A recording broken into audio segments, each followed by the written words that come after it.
লালমনিরহাটের হাতীবান্ধা উপজেলায় দেশের বৃহত্তম সেচ প্রকল্প ডালিয়া তিস্তা ব্যারেজ এখন পর্যটকদের কাছে এক অন্যতম প্রিয় গন্তব্য। তিস্তা নদীর অপরূপ সৌন্দর্য, জলরাশির গর্জন, মনোমুগ্ধকর সূর্যাস্তের দৃশ্য এবং স্থানীয়দের বন্ধুত্বপূর্ণ আচরণ সব মিলিয়ে এই স্থানটি পর্যটকদের এক অনন্য বিনোদন দিচ্ছে।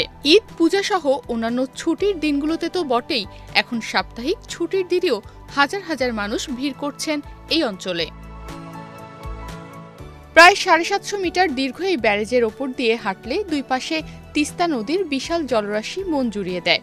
সকালের হালকা রোদে কিংবা বিকালের সূর্যাস্তে এখানে দাঁড়িয়ে প্রকৃতি অবলোকনের অভিজ্ঞতা সত্যি অসাধারণ। অনেকেই বলেন এখানে আসলে মনে হয় যেন মিনি কক্সবাজারে দাঁড়িয়ে আছি। বিশেষ করে বিকালের দিকে এখানকার পরিবেশ হয়ে ওঠে প্রাণবন্ত।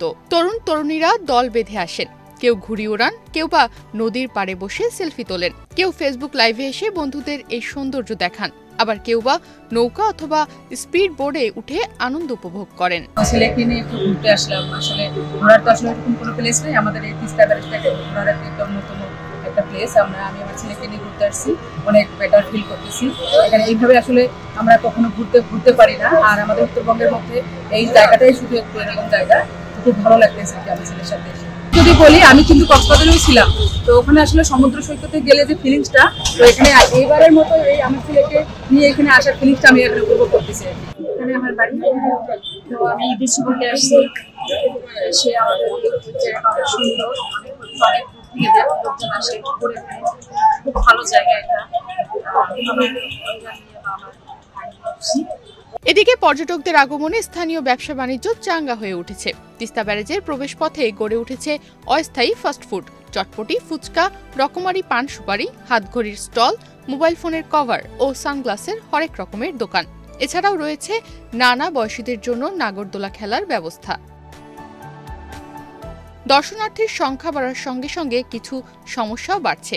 টয়লেট সুবিধার অভাব, যত্রতত্র ময়লা ফেলা এবং গাড়ি পার্কিংয়ের জায়গা সংকুলান, যা দর্শনার্থীদের ভোগান্তিতে ফেলেছে। গাড়ি পার্কিং জোন, গণশৌচাগার, দর্শনার্থীদের বিশ্রামাগার, মানসম্মত হোটেল, রেস্তোরাঁ এবং ময়লা আবর্জনা ফেলার ডাস্টবিন বসানোর উদ্যোগ নেওয়া হয়েছে। এছাড়া পর্যটন সুবিধার উন্নয়নের জন্য ইতোমধ্যে একটি মাস্টার প্ল্যান তৈরির কথাও ভাবা হচ্ছে। এটা একটা আনন্দের পরিবেশ, সুন্দর। পাশাপাশি এটাকে যদি পর্যটন নগরী হিসেবে পরিকল্পিতভাবে গড়ে তোলা যায়, তাহলে এটা আমাদের পর্যটনকে আকর্ষণ করবে। কারণ যে তিস্তা ব্যারেজ এবং পাশাপাশি নদীর একটা সুন্দর ভিউ এবং কিছু কাজ করা আছে অবসর কেন্দ্রিকভাবে।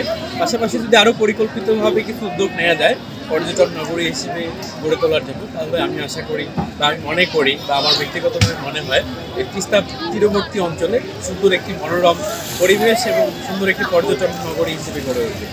তো আমি সংশ্লিষ্ট কর্তৃপক্ষের দৃষ্টি আকর্ষণ করি, যদি সম্ভব হয় বা আমাদের এই জায়গাটাকে সুন্দর পরিকল্পিতভাবে পর্যটনকে আকর্ষণ করার জন্য সুন্দরভাবে তৈরি করা যায়, তাহলে এই অঞ্চলের মানুষ যে আতিথেয়তাপূর্ণ বা সুন্দর সবাইকে যে আতিথেয়তাপূর্ণ মনোভাব দেখায়, পাশাপাশি এই অঞ্চলের উন্নয়ন হবে এবং মানুষও সুন্দর উপভোগ্য একটা পরিবেশ পাবে। ছুটি ও বিশেষ দিনগুলোতে পুলিশের অতিরিক্ত ফোর্স মোতায়েন করা হয়, বিশেষ মোবাইল টিমও এখানে কাজ করে। নিউজ ডেস্ক, বাংলাদেশ প্রতিদিন।